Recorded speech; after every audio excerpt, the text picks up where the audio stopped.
Our Last Enemy is a hard-working Australian industrial metal band with a long history with many lineup changes and plenty of ups and downs.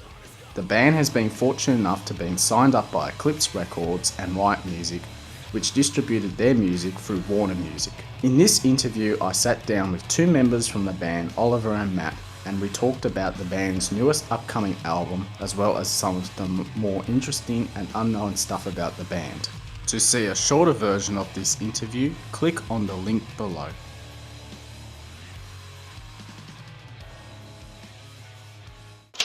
Hey YouTube, today I have with me two members from the band Our Last Enemy, Oliver and Matt. Yep.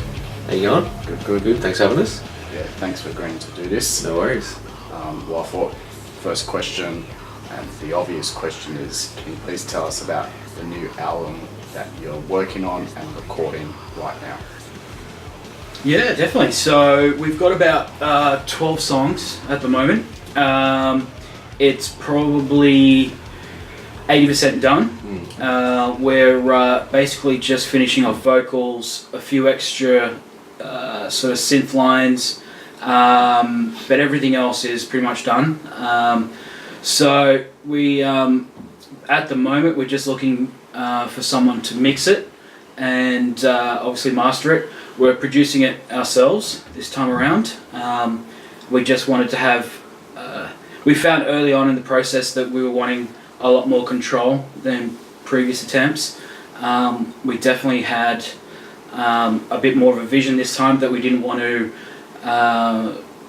sort of give into with other people's opinions, which is, it happens when you have other people jumping on board and getting involved in the making the album making process. So we definitely kept it within the sort of steel ball that is us. It's definitely Our Last Enemy in sound, but we're trying to break away from a lot of what other bands are doing at the moment in terms of the sound that it's going to have, and it's definitely a bit more from the heart this time around. Okay. Yeah. I think it's we've been working on it for a while now.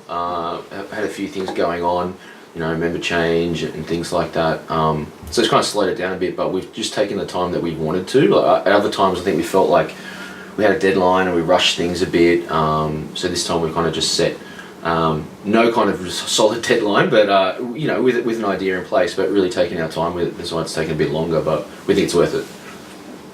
Glad you mentioned your US label. So you're signed to Elicpse Record in America, yeah. And the one here is Riot, or is it? Yeah, so Riot put out our first album here, and they distributed it through Warner, which is cool. The deal we signed with Elicpse for the re-release over there was just for North America, but we're talking about doing the worldwide release with Elicpse now, so they'll take us on board for everywhere to do all territories for the new one. Yeah. So it's cool to work with those guys. They've been really supportive and really understanding, obviously, of what we want to do and giving us that time and space to let that happen. Which is good. Usually, some labels can be like, really, there's a deadline, and they rush you to do it, and then you put something out that you're not happy with. So yeah, that's good. So that'll be we'll have more details on that coming soon, I guess. Yeah.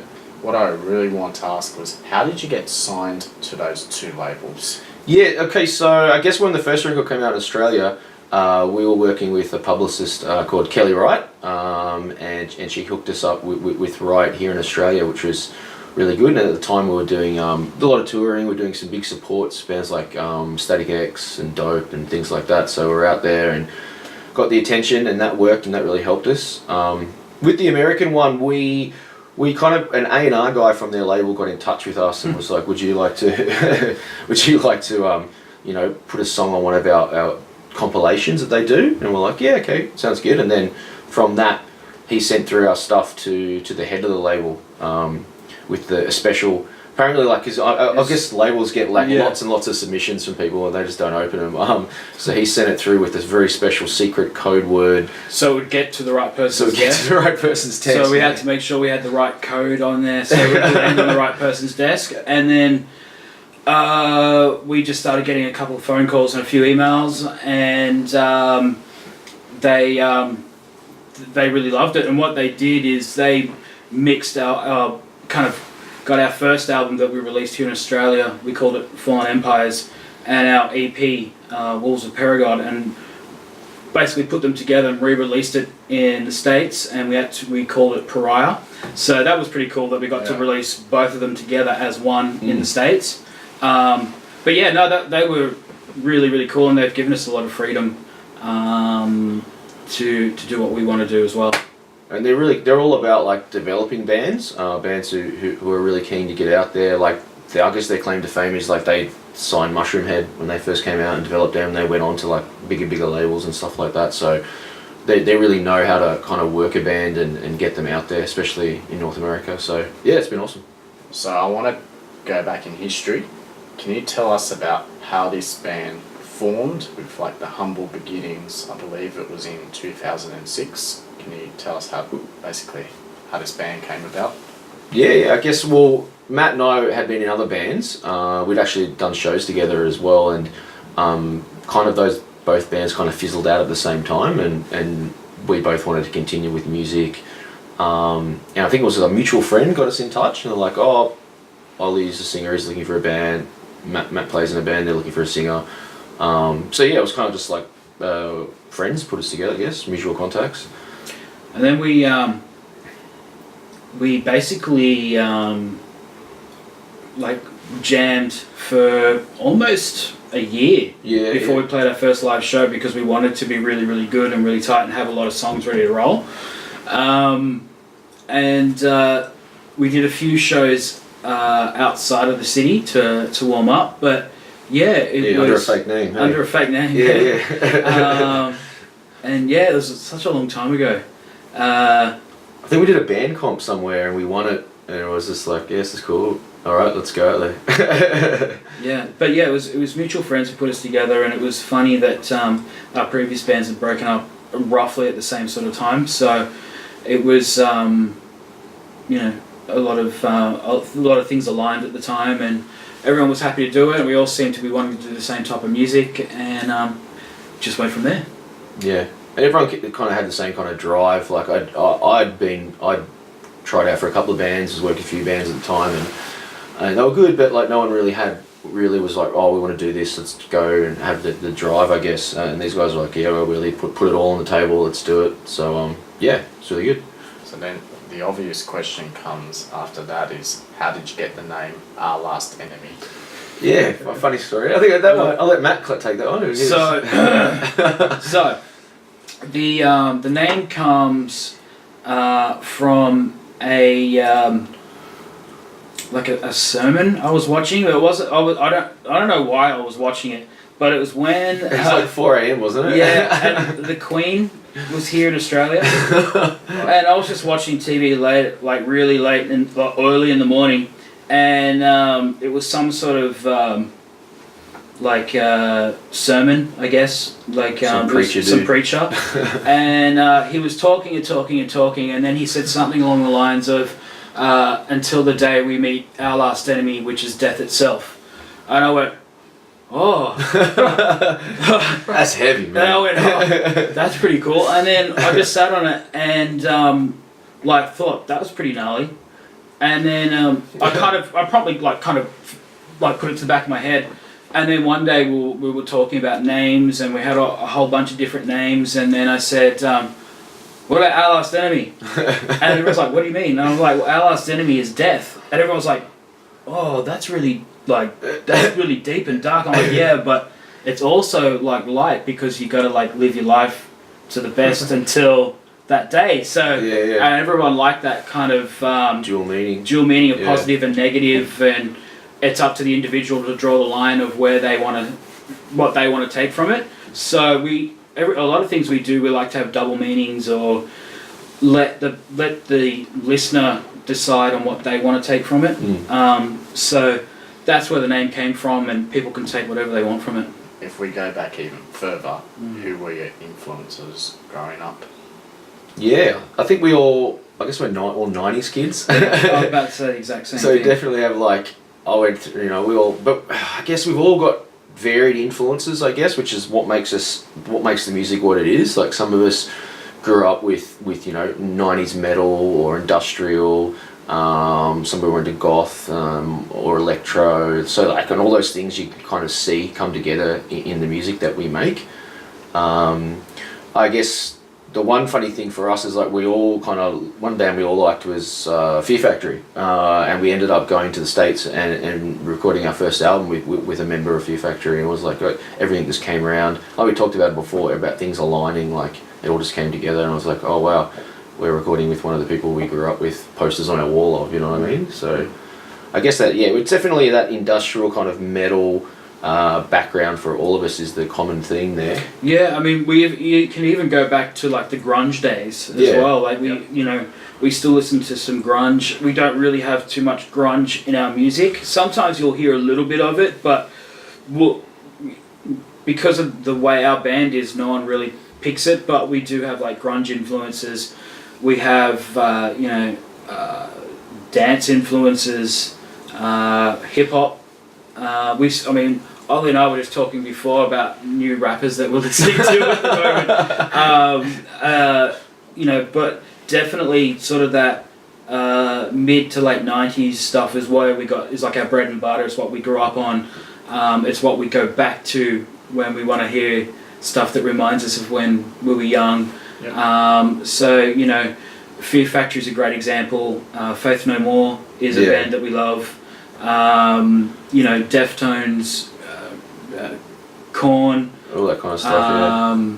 It was really, that was where we all kind of, that music was out when we were at our most impressionable, I guess. And that's what we are. We're a result of that era now in this era that we're in. And I think at the same time, because obviously the big thing in the 90s was grunge and then new metal and all that stuff, but I was also listening to a lot of like death metal, black metal, hardcore, all that kind of stuff. Even the Australian wave of stuff that was coming through in the late 90s, like Silverchair, Regurgitator, Jebediah, early Powderfinger, Sunk Loto.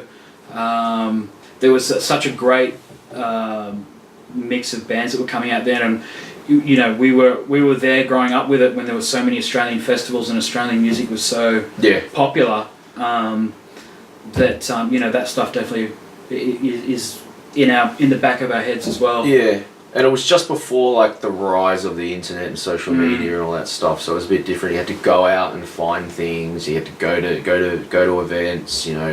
Get flyers people hand you. Find stuff that way. Record cassettes off the radio. Because we're at that age bracket where we're still young enough to do everything that's like the internet, but we still remember a day when we had to record songs with a cassette. Yeah. Still. So we're like this weird age bracket of this, within this sort of 10-year age bracket that, we grew up when the music industry was making lots of money, and we were there making music as its downfall happened, and here we are still. And we're in like another grey area now where everyone's trying to figure out like how it's going to work now. You got like streaming is the big thing, but it's a really rough deal for artists and content creators because the pay is not big, and record labels aren't making money, and so we even had an article when the first album was the EP. First album was done. We had an article done on how many illegal downloads we had on our album. What was it? It was like 200 and... There was heaps. It was like if they were sales, we would have had like a gold record. It was like 25 to 35,000 or something illegal downloads. Now, whether those people would have bought the album, we'll never know. But if they were all album sales, we would have had like some major success. But that wasn't to happen. So you'll never know if people would have bought that anyway. Do you feel good? Sorry to interrupt. Do you feel good about that, or like? Because it's some ways it's reached all these people. But then do you also feel ripped off? Like, how do you feel about that? It is a double-edged sword, completely. Because that's the thing about the internet and that in general is like heaps of benefits. Like people can get massive exposure. Anyone can get out there. Anyone can put something online, and it'll get to more people than it ever could before. But then obviously there's hard way to make revenue off that, and also there's also just a flood of artists now. You've just got so many things. People just in their bedroom making stuff. Like it's just this is like, it's almost like it's diluted the quality pool, if you know what I mean. Like it's just, yeah, it's a real double edged. Like you said, it's a great point. And what we're trying to do, and I think what everyone's trying to do now is just figure out how to make that work in a better way for artists as well as the consumer, which is tough, I guess. Yeah. I think it's almost we're definitely happy that people wanted to even bother to download it in the first place. Like that's great. In terms of like the financial side of it, I guess we're not really like sour about it because we never had it in the first place, and like we've always tried to make things as cheap as possible. Like when we run t-shirt runs, we always try to make them as cheap as possible. So we always try to be like $5-10 cheaper than like other bands' t-shirts at our own peril. But yeah, we don't make the quality cheap. The quality's still good. Yeah. We just try to make the price that we pass on is good. We've always thought about like that way, I guess. But I guess we feel a bit robbed by our generation because we remember going to shows as young teenagers with seeing bands that were making great money in the industry, and then we saw it all fall, and then that stuff happens to us, but we never had it in the first place, so it's not like we can go, well, I could have had this amount of money, but we never had it anyway. Yeah. So yeah, double-edged sword, but we're not sour about it. It's just something we find interesting. And if it was the real be all and end all, we still wouldn't be doing it, you know what I mean? So obviously it's not the money that's the main motivator, you know. It would be nice to be able to survive off just doing your art, but it's just, come to terms with how it is. Well, not too much of a depressing question, but it's for both of you. When did you start singing and when did you start playing bass? I guess we've got probably similar stories. Like just in high school, when you got really into music and you found other friends who were into it and just mucking around in garages and stuff like that. So I guess around like 15, 16, I guess, really, for me. Well, mine would be a bit earlier because you would have been the same. You basically start off on like guitar. Oh yeah, that's right. Yeah, I probably started playing. Actually, I think I started playing bass. I got my first guitar when I was 12, and then you get your electric guitar with your little amp and whatnot, and keep going. And then I was in a high school band, and the guitarist at the time was way better than me. Who knows where he is now? I don't know. Joke's on you, buddy. Joke's on you now. I told you I was better than you. And so I moved over to bass, and I never looked back, and I enjoy it as much now as when I first started. So I probably started playing bass probably about like 15, 16, something like that. Yeah. So then you talk about work life and your band's done a lot, but what I know specifically is you go on tour a lot, and you mentioned about how hard touring is. So do you want to expand on that? Like, how is touring hard for you, or the stories you've got on the road? Yeah. Yeah. You want to go first? Yeah, man. Like, obviously, I guess in Australia, it's hard in general because, like in the States, we've got friends in bands, and they can play like for a month straight every night or every other night to like a whole big new demographic of people. Whereas in Australia, you've got like Brisbane, Sydney, Melbourne, and then you're kind of done for the East Coast anyway. And like you could do little towns in between, but you just can't sustain like literally touring for a month straight. You just don't have the population or all the places for it. So I guess that makes it hard because we've got to kind of like do it for a month, but only like on the weekends. So you got to go out on the road for 3 or 4 days, come back to your day job for a couple of days so you still have money, go back out on the road, come to that. So it's hard to juggle that, I guess. That's one of the hardest things as well. And the travel, the distances you got to go just to play a show, like all the way. If you got to go from Sydney to Brisbane, you can't. It's not just cheap, I guess. So yeah, I guess there's costs involved. There's like time management, and it's just a population issue, which is why we're really keen to head over to the States next year and try that out. So yeah. I think the hardest things with touring is obviously trying to stay employed in our day jobs while doing stuff with the band. The distances covered. For instance, last tour we had a brutal run. We played Canberra on the Friday night, and on the Saturday night we had Perth. Canberra, we got off stage at about 1:30 in the morning. Our flight was at 9:30 the next day. In Sydney? In Sydney. So we had to drive all night back to Sydney. We got about 3-4 hours sleep, back up to the airport, and then catching a flight to Perth. It's like a whole lot of hurry up and wait. Then we fly to Perth, you get in, we were driven straight to the venue, we did sound check, driven back to our hotel, 3 hours sleep, get back to the venue, play, pack up, back to the hotel, sleep, get up, get to the plane, fly back home. So that was hard. I think the other thing that is hard about touring and the live shows is like the stuff we do to our bodies. We've all got like bad backs, bad necks. We usually have to go and like see physios and stuff before we go, because like 10 years ago when we started doing this band, we never stretched, we never cared about like exercising.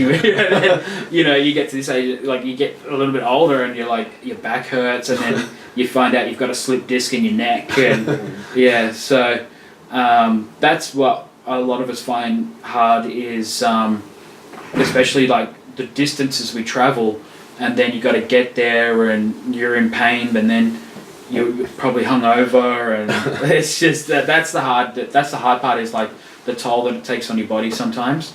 But the way we get around it now is like stretching, staying fit when we're not on tour, little things like that. So that's also one of the hard things. I remember before we started like really taking care of ourselves a little bit better, we'd play a show and the next day, like I couldn't walk properly. It was like terrible. I couldn't lift my head properly, and because we've fallen off stages, we've jumped in the crowds and someone's dropped us. We've had hits to the head, and that now we take care of ourselves a little bit better. But the toll on your body is a bit one of the hardest things. But I guess that's something too. People like people know when they come to one of our shows, it's going to be high energy, or it's going to be full on. Like, who knows what could happen. I guess like a lot of reviews say that as well. People I talk to are like, yeah, I love it, but I just don't know what's going to happen. You guys are crazy. You go all out. So I guess that's part of what we do. You've talked about a few of these challenges, but what would you say has been the biggest challenge with this band, and how did you overcome it? Like, there must be a really good one you can tell us. I think like we touched on a lot of that kind of stuff, and I think those challenges, we were talking about this before, are kind of coming through on some of the subject matter on the new album. Like, you can hear there's some songs about frustration and about trying to deal with everything and keep it going, and there's all things like, obviously there's lots of personal things. There's like 5 different people who have their own lives. They get married, they have kids, they find a different job. I guess it's just balancing your creative output with the rest of your normal life, I guess, is the hardest thing, and not just for yourself but for the other 4 people that you're engaged with. It's like a 5-way relationship, you know what I mean, with 5 people. And just keeping that all on track and having everyone on the same page all the time and have the same drive and the same goals is probably, one of the bigger ones. Obviously there's the financial thing, but that kind of falls into all that as well, trying to balance that and be able to do what you want to do. I would say for us the hardest thing is definitely money. It takes a lot to keep it going, and the sacrifices you make for it. Like I can't spend money I can't go on holiday here because the band's going to go on tour, and then your family and friends having to accept that as well. Missing people's birthdays, missing younger members of your family's birthdays as well, and they don't understand. Like, they're just little kids, and you're saying, I can't be there for your birthday. Sorry. You know, that's that's one of the hardest things. I hate Uncle Matt. Yeah. You know, partners having to understand the band as well. That can be difficult. But definitely the financial side is definitely the hardest to keep it going, to, you know, allocate some of your time and your money towards that. I think this time around the hardest thing was definitely finding that reason of why we still do it, why we want to continue to do it, despite you know, us have lost a couple of members over time. You know, we had to kind of really sit and think about what we want to do, and that's part of the reason why this next album we're so in control of the whole thing, because it's like, well, we started, it's us against everyone, so we're going to do it the exact way we want it done. Yeah. And I think, yeah, as I said before, I think that you'll hear a lot of those kind of themes coming through in this new record.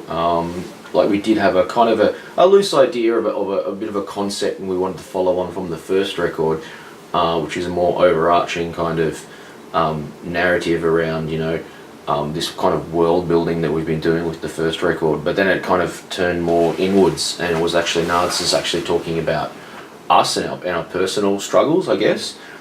Which again ties into the whole thing. Like, we like to have dual meanings with our stuff, so you can look at it right from the big picture perspective, and then you can drill down and look at it on a more personal level.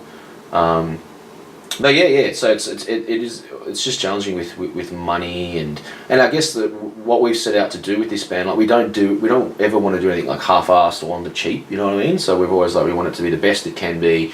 Take our time, put more money into it. And that's hard because those things, you know, they cost. Like, and even with our shows, we want to have great lights, great sound. Last show we did in Sydney, we hired like performance artists to do like Japanese rope performances and stuff. Like, we always want to do things a little bit bigger, and that obviously comes with more cost. But I guess that's just what we've always set out to do. Like quality. Yeah. Like, we're not like, and I like a lot of bands who are just like really garage punk bands. I've got lots of friends in those kind of bands, and I love that kind of thing, and that suits that. But this beast that we have here is we've always envisioned as something like no holds barred, you know, no cut corners kind of thing. But that's made it more, I guess, more expensive for us. The question I really want to ask is, you guys do focus a lot on quality, so you really want high quality, and you stress the importance of that. But can you tell us, how do you get the high quality stuff that you make? Like, how do you do it so well? I guess it was definitely what we just said, was like we take our time with it. I guess you see, and this is not a bad thing, but some bands will pump out a record every 6 months, you know, or once a year, or just pump stuff out so they have content out there, which is a bit of a, you know, a catch-22 with the way the industry and everything is now. You need content all the time. You need something, you know, you need stuff going through Instagram, you need this on social media, you need to have a video out. You got to keep in their eye, because people's attention spans are just so short these days. They're just going to move on to the next thing. And we've kind of like not bought into that, I guess. We're like, no, we'll take our time, and we'll just put out something we think super, like, high quality, meets our standards. Even if it's to our detriment in a way, you know what I mean? But like, for this album we're releasing now, I've scrapped more songs than have gone onto it. And you know, I can put my hand up and say, yeah, I'm one of the reasons why it's taken so long. And with Ollie as well, like, taking the time for the lyrics to be right. And I think one of the ways we get quality is that we don't even bring it to the table unless we're really happy with it. So that's, you know, there's been times when I've brought a song to the table and then I've gone, you know what, let's not worry about that. And then some of the guys will be like, oh, what about that riff? And I'll be like, okay, maybe that one riff we'll look at later. But we've scrapped more than what we've kept. There's probably about 35 parts of songs in the wings. So we scrapped more than what we've kept. Also, a way we keep the quality going is we're pretty open with each other. We've learned, especially Ollie and I, we've learned to get past the whole of just saying that's really shit, like what you're doing is really shit, because we realize like the other person gets really angry when you say that. So we've realized of like going, okay, well, I like what you did there, but let's try doing this, and then we can compare. And we all have input on everyone's part, so that's what can take a long time as well. Yeah. At the moment, we're waiting on a mix to come through that Wade is working on, and we're basically A-Bing it, and we're going, okay, this is what you thought, this is what I thought, let's listen to them together, and we'll answer honestly. And I think our communication has gotten a lot better in terms of accepting positive criticism and also being able to give it in the correct way. So we write each other, but we can go, look, I just don't know what you're trying to achieve there. There's some points where you just go, I don't know what you're doing. Let's look at it again. And then at the end of the day, it's a democracy. So if majority wins, if one, like there's been plenty of times where I've gone, I don't like that, and then the other guys go, I do, and you go, fair enough, all right. Yeah. So that's probably one of the reasons why it takes us longer to do things, and how we try to achieve a bit more quality. We also financially try not to skip. Well, we don't skip any corners. We try to get the best people involved. Yeah. Use the best equipment that is at our disposal.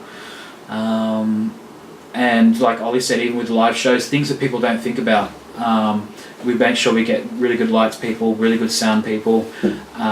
We try to have the same quality merch at every show. We try to make it a bit cheaper, or as cheap as we possibly can.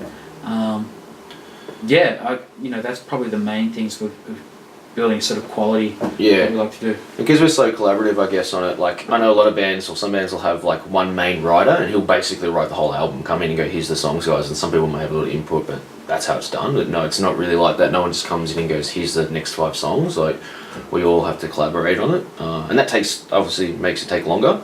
But we think it's for a better result, really, at the end of the day. Like we share a Dropbox with all of our songs, and some of the songs there's like 8 or 9 different mixes of that one song, and we'll talk about it. We'll go no, go back to number 4, like that part at 32 seconds. We should put that back in. So it's like a long process, but we all get there in the end. So did you both attend university? No, I did. Yeah. That question's for you. Okay. So since you studied art at university, University of Western Sydney, did that help with this band at all, or anything in your career? Yeah, actually, I think because my major was like a philosophy kind of major. I did a lot of like film and literature studies as well, but I guess that, I don't know, it just opened my eyes to a lot of things about the world and how things are and different kind of concepts and looking beyond things. Like I remember when I was green out of high school, I just was like, oh yeah, if it's on the news, then it has to be real. Like it wouldn't be on the news if it wasn't real. Like no, the news is just like someone's perspective. Like someone has written that and they're reporting on it in their angle and their vision of how it happened. And like all history is, like all history, every book is someone's, it's perspectival, it's someone's perspective on that. Like it's not necessarily the 100% truth of the matter. And just things like that, like looking into things more. And I guess I just found that really helpful, and you'll see a lot of that in the kind of stuff they write about as well. So yeah, I took a lot away from that, especially the bar. I was at the bar at the university, swamp bar. But yeah, also played gigs there as well, and met a lot of people that I still work with today. So it's a melting pot of people who are creative, and they've got connections from there that I still have today. So yeah, it's really good. So how did you guys become number 1 on the iTunes metal chart? So that was for Fallen Empires when we dropped that one here in Australia. So it was on the Australian metal iTunes chart. So I guess it was, I guess we promoted it a lot. We had, it was back in the day when you put an ad in print media. I don't know if anyone does that anymore. Ollie and I used to also like go and do poster runs after work. Yeah, you can't really do that anymore. So yeah, we would do poster runs. Like we just pumped it up. We had event we toured pages everywhere. for it, toured everywhere, got everyone ready for it, and then when it dropped, everyone bought it really quickly. Like on the first couple of days, so it just shot up the charts. So yeah, that was great. And I think did a similar thing with the next two. We did the next EP. I think it hit number 2. So it was good to see that the people who bought the first record then went and bought the second one, I guess. We did a remix album. We did a remix album, which we didn't think would do like just anything. Really for us. And then we got notifications that it got to number 2. We didn't expect it to do like anything. Yeah, it was more like a pet project for us because, as you said, we're all into like other stuff as well, like electronic music, and we got lots of friends who do that, and we got just a few of our friends involved, but then through connections we got some bigger names involved onto it. Mortis did a remix for us. He's actually touring here like really soon, so we're keen to hang out with him, still keep in touch with him. It was great. So that was crazy, but it's good to see that people keep buying our records. So we're just hoping that we do the same with the new one. Out of all the bands that you've worked and toured with, who would you say you've had like the best experience or best memory of that comes to your mind? Like who's been your favourite? Not to be biased. Yeah, no.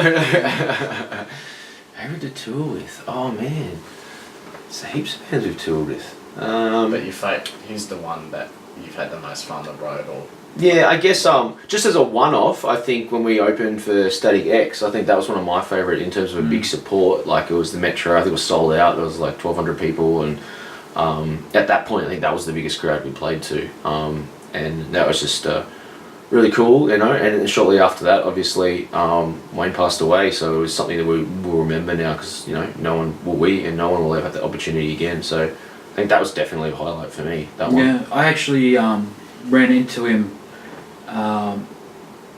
backstage because they had their backstage area was separate from ours, and once you were backstage and they were letting everyone in, you can't really go outside, and I needed to have smoke, so I went into the stairwell and was just hanging out by myself having a smoke, and then him and his wife came up the stairs, and there I am just smoking on the stairs, and he was really, really cool. He shook my hand, asked me how the show was going, what band I was in,